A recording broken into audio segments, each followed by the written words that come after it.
ወደ ዛሬው ቪዲዮ ከማለፌ በፊት አንድ ጥያቄ ልጠይቃችሁና ጥያቄውን በተለይ በዚህ መስመር ያለፋችሁቶች ካላችሁ በደንብ ብታስረዱ ደስ ይለኛል። ምክንያቱም በጣም የብዙቶቻችን ችግር ስለሆነ ማለት ነው። እሱ ምንድነው መሰላችሁ? የሀገሬ ልጆች እናንተ ሀገር እያላችሁ ባለትዳር ነበራችሁ ማለት ነው። ከዚያም ወደ ስደት መጣችሁ። ወደ ስደት ከመጣችሁ በኋላ ያገባችሁት ወንድ ጋር እናንተ የመቀጠል ፍላጎት የላችሁም ልበላችሁና ማለት ነው። ስለዚህ እኔ ካንተ ጋር መቀጠል ስለማልፈልግ ኒካሄን ወይንም ደግሞ ሰማኔን እንድታወርድልኝ ይፈልጋለሁ ብላችሁ ነግራችሁት ያ ወንድ ደግሞ ያን ኒካህ የማውረድ ፍላጎት ባይኖረው እናንተ ከእናንተም አልፎ እንግዲህ በሀገር ሽማግሌዎች፣ በሃይማኖት አባቶች በምችሉት ሁሉ አስጠይቃችሁት እሱ ግን አሻፈረኝ ቢል እና ለ10 ዓመትም ሆነ ለ15 ዓመት ወይም ደግሞ ለ7 ለ8 ዓመት ኒካችሁ ወይም ሰማንያችሁ ሳይወርድ ቆየ ልበል ማለት ነው የሀገሬ ልጆች።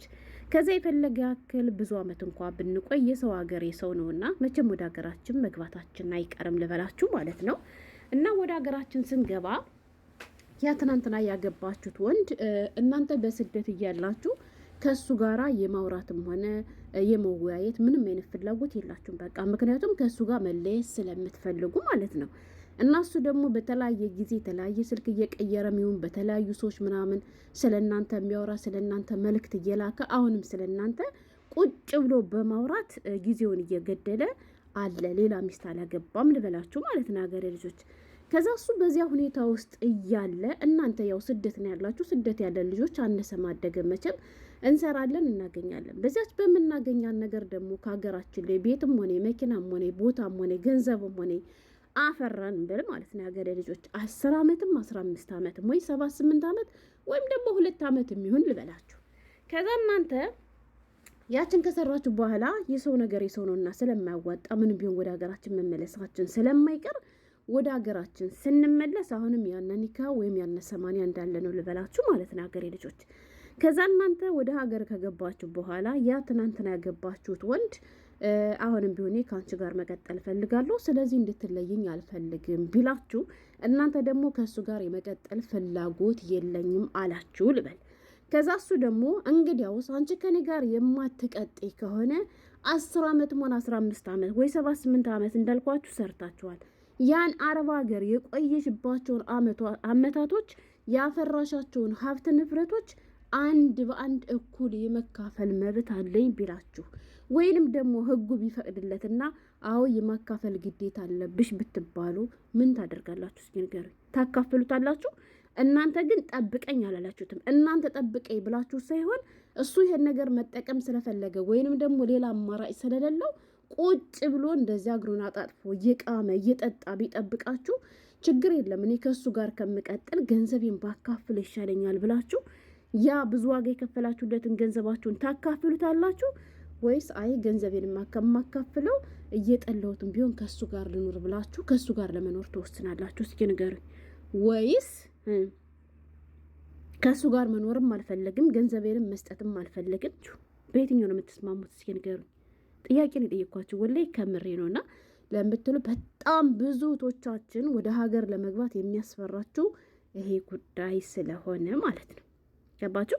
አሁን ላይ እንግዲህ እንደምናየው እንደምሰማው ያው የማከረኛ ኒካ ወይም ሰማንያ ይባላል፣ ይታሰራል። ከዛ በኋላ 1 ወር 2 ወር አብሮ ይቆያል። እሷን ይወረውራል። እሱ በነፃነት ቁጭ ብሎ ይቅማል። እስኪ እሷ ከዚያ እየደከመች ነው የሚሆነ ነገር ለውጥ ለማምጣት ለስራ እንኳን አይልም። እናንተ ደግሞ ያንን ትዳር ወይ በሰዎች ግፊት ይሆናል የገባችሁበት ወይም ደግሞ ቆማ ቀረሽ ስትባሉ በቃ አይደለ ለሰው ብላችሁ ገብታችሁበት ሊሆን ይችላል። ግን ትዳሩ ዘለቄታ እንደሌለው ያ ሰው የትዳር ሰው እንዳልሆነ ስትረዱ እናንተ ደግሞ ከእሱ ጋር አልቀጥልም ብላችሁ በቃኝ እኔ ካንተ ጋር አልፈልግም ስትሉ እሱ ግን ኧረ በጭራሽ አሻፈረኝ ብሎ በሽማግሌም በእናንተም በኩል ቢሆን ኒካችሁ ወይ ሰማንያችሁን ሳወርድላችሁ ለረጅም ዓመት ቆይ። ገባችሁ? ከዛ ከረጅም ዓመት ቆይታ በኋላ እናንተ ወደ ስደት ስትገቡ ነው እያልኳችሁ ያለሁት። እሺ ብዙዎቻችሁ አዎ በሸሪያ ፍርድ ቤት ምናምን እንደዚህ ምናምን ልትሉ ትችላላችሁ። አሁን ላይ በነገራችን ላይ የሀገሬ ልጆች ሀታ ሸሪያ ፍርድ ቤቶች ራሱ ወላሂ ለእነሱ ነው የሚያደሉ። የሀገሬ ልጆች ለእነሱ ነው የሚያደሉ። አንዲት እህታችን በቅርቡ ያየሁትን ነገር ስላየሁ ነው እና ካላካፈለችኝ ሲል እሷ እንዲሁም ልጅ አላቸው ልጃቸውን ሁሉ እያሳደገች እያስተማረችላት ካልተካፈልኩ ብሎ ሙጭጭ ሲል ሸሪያ ፍርድ ቤትማ ማካፈል ግዴታሽ ነው ያላት ማለት ነው። እና ምንድን ነው የምታደርጉት? ትዕግስተኛ ነው። ታድላችሁ አንዳንድ እህቶች ወላሂ። ልጅቷ በስደት ነው የምትኖረው እና ምን ትላለች መሰላችሁ? እንግዲህ ባልተብየው ኢትዮጵያ ቁጭ ብሎ እንደፈለገ ያውደለድላል ማለት ነው የሀገሬ ልጆችና ባሏ ከሌላ ሴት ተልከሰከሰባት ማለት ነው። እሷ ብር ትልክለታለች። በነገራችን ላይ ለወንድ ብር መስልኩ ሴቶች አፈር ብሎ አፈር ያስበላችሁ ግሞች ናችሁ ወላሂ። ሀታ ነገ ከእሱ ጋር እንኳን የምትቀጥሉ ቢሆን ልጅ ከሌላችሁ አንዳንዶቻችሁ እኮ ገና ሳትጋቡ እኮ ነው የምትልኩለት። ስለተዋወቃችሁ ብቻ አንቺ ከስደት ስትመለሽ እንጋባለን እያላት ብር ትልክለታለች ማለት ነው። ከዛ እሷ ብር በምትልክለት እሱ ሲበላ ሲጠጣ ፈላበት። ሲፈላበት ደግሞ ማስተንፈስ ግድ ይለዋል። ስለዚህ ከሌላ ሴት ሄደና አስተነፈሰ ማለት ነው የሀገሬ ልጆች። ከዛ ደግሞ ያቺ ሴት ደግሞ አረገዘች ማለት ነው። እና ምን ይላል መሰላችሁ? ይቅርታ አድርጊልኝ ወላሄ ያላንቺ መኖር አልችልም። አያኑርህ አትኑር። ይቅርታ ምንድን ነው ተወኝ፣ አይገባህም እንዴ? የትኛውን ትቼ ለየትኛው ይቅርታ ላድርግልህ ትለዋለች እሷ ደግሞ ማለት ነው። ሲጀምር አሁን ይሄን ማውራት ነበረብሽ እህት አለ። ኧረ ተው ሴቶች፣ ኧረ ተው አለቄ ሲርጋ ተው ግን ተው ወላሂ። ከዛ የቱን ትቼ ለየትኛው ይቅርታ ላድርግልህ አለችው። ምክንያቱም በተደጋጋሚ በድሏታልና ማለት ነው። ከዛ በቃ ተሳሳትኩኝ፣ አንዴ ልመልሰው፣ ተሳሳትኩኝ፣ በቃ ተሳሳትኩ፣ እንዴት ልመልሰው? ኧረ በአላህ የዛሬን ብቻ ይቅርታ አድርጊልኝ ወላሂ፣ ድጋሜ እንኳንስ ልብሽን ልሰብረው ክፉ ቃልም አይወጣኝም፣ ቃል እገባልሻለሁ፣ ገደል ግባ። የእናንተ ተረት እኮ ማለቅ የለውም። ተቃጠነ። ይቅርታ አድርጌልሃለሁ ጭራሽ ግን እኔ ይቅርታ አድርጌልሃለሁ ግን እኔ ለአንተ ብዬ ከቤተሰቦቼ ተነጥዬ በሰው ሀገር በበረሃ እየተቃጠልኩኝ በምልክል ብር ቅጥል ሊያርግሽ ተቃጣይ። በእናንተ ምክንያት እኛን የምታሰድቡን፣ እኛንም ገንዘብ እንካፈላለን የምታስብሉን በእናንተ ምክንያት።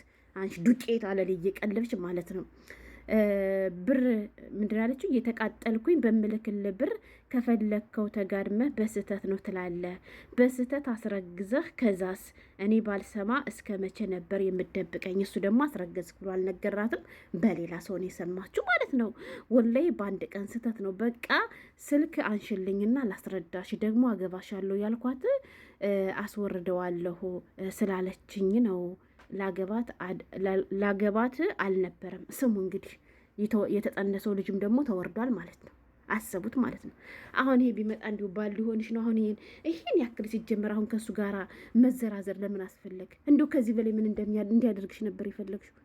እንዲሁ አንዳንድ ሴቶች ስወደ እንዴት እንደምታናድሩ እንዴት እንደምታቃጥሉ እናንተ እኮ ናችሁ የምታስደፍሩን። ወላሂ ሰሞኑን አንዲት ልጅ ከሀቢባ ገብታ የሆነ ልጅ እንደዚህ ያደረገች ስትል ልጁን በአካል አታውቀውምና 200 ምናምን ሺህ ብር ልካለታለች። ከዚያ እሱ የሚፈልገውን ነገር ካገኘ በኋላ ምን ብሎ ይሰርባታል? አንቺ ደንቆሮ፣ አንቺ ምናምን መሰደብ ያለብሽ እኮ ቆሻሼት እኮ አንቺ ነሽ፣ ምንም ለማታውቂው ወንድ ይሄን ያክል ብር ብድግ አድርገሽ የሰጠሽ ብሎ እስከ ዘር ማንዘር አርክስክስ እያደረገ እየሰደባን ነበር ማለት ነው። እናቶች ግን እንዴት ነው የምታስቡት ነው? አሁን አስቡት፣ ከላዋ ላይ አስረግዞባት እሷ እየላከችለት ብር ልካ ቁጭ አድርጋ ፈላበት እንደፈለግኩን ስትለው ከዚያ ሲፈላበት ሌላ ሴት አስረግዞ አሁንም ደግሞ እየተልመጠመጣት ነው ማለት ነው። እሷ ደግሞ ይቅርታ አድርጌልሃለሁ እያለች ነው። እንዲሁ አንዳንዶቻችሁ ግን አንድ ወንድ ካያችሁ ሌላ ወንድ ያለ አይመስላችሁም? እንዲ ኧረ ተዘወሩ ያገሬ ልጆች። ኧረ ወላሂ እኛንም እንዲሁ አታሰድቡን። እንዲሁ ይሄን እየሰሙ እኮ ነው አንዳንድ ወንዶች ደግሞ እንዲሁ አንዳንድ ጀግና ሴቶች ሲገጥሟቸው እንደ ከሊት አረግሻለሁ እንዲ ያደርጋሉ እያሉ የሚይዙቱብን እና ግን ለምንድን ነው? ቆይ እስከ መቼ ነው በዚህ የምንቀጥለው? እና እኔ ልጅቷ እናዳኛለች። እውነቴን ነው የምላችሁ። ጭራሽ ከላይ ላይ ከሌላ ሴት ዶ አስረግዞ ይቅርታ በምን መመለስ ራሱ ታሳፍሪያለች። እውነት ለመናገር እናንተ እህቶች ንቁ፣ ጎበዝ ሆነ። እውነት ወንዶችም የሚወዷችሁ እናንተ ጠንካራ፣ እናንተ ጀግና ሴት ስትሆኑ ነው። እሺ በሆነ ባልሆነ የምትልፈሰፈሱ ከሆነ ወላሂ አይፈልጓችሁም። ለዚያም ነው እናንተን አስቀምጠው ሌላ ሴት ፍለጋ የሚሄዱት ማለት ነው። ገባችሁ? 10 ዓመት 15 7 8 ዓመት በጽናት የሚጠብቋችሁ እናንተ ጀግና ስትሆኑ ነው እንጂ በሆነ ባልሆነ የምትልፈሰፈሽለት ከሆነ የኔ ፍቅር አባዬ ሞትኩ ልሄድኩ የምትይ ከሆነ ከላይሽ ላይ ነው ቃቃ የሚጫወትብሽ ማለት ነው። ልክ እንደዚህ ልሽ እና ተው ነው የምለው። መጀመሪያ መግቢያ ላይ እየጠየኳችሁን ጥያቄ ግን በደንብ መልሱልኝ። ስለምፈልገው ነው የሀገሬ ልጆች። ስለተከታተላችሁ አመሰግናለሁ። ገንዘብ ለወንድ አትስጡ። አግብታችሁ የተሰደዳችሁ ባላችሁ ጀግና የሆነ መስራት የሚችል ልጆች ያሏችሁ ከሆነ ችግር የለም ላኩለት፣ አንቺም ስሪ፣ እሱም ይስራ፣ ልጆችሽም ተንከባክቦ ያሳድግ ያስተምር ማለት ነው። ይሄ መረዳዳት ነው የምለው።